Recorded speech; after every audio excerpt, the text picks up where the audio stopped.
सिडकोच्या संगणकीय सोडतीची तारीख पुढे ढकलली तर नवीन तारीख लवकरच जाहीर होणार, अधिकची माहिती देण्यास सिडकोकडून नकार।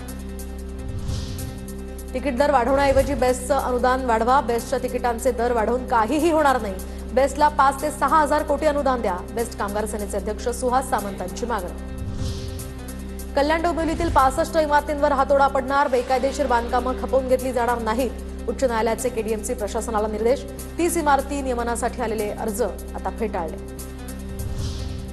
ठाण्यातील वर्तकनगरमधील सिंघानिया शाळेजवळ स्कूल बसला अचानक आग, अग्निशमन दलाकडून या आगीवर नियंत्रण।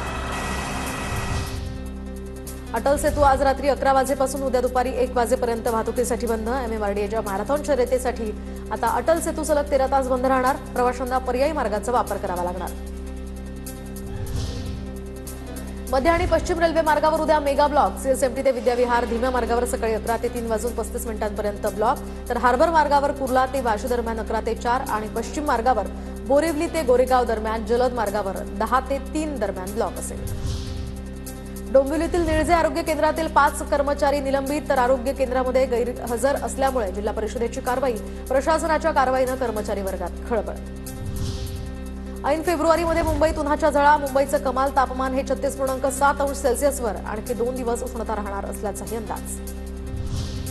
मुंबई पोलिसांच्या बृहन्मुंबई पोलीस कर्मचारी पगारदार सहकारी पतसंस्थेची पंचवार्षिक निवडणूक सोमवारी, पोलीस दलात यामुळे जोरदार रणधुमाळी सुरू।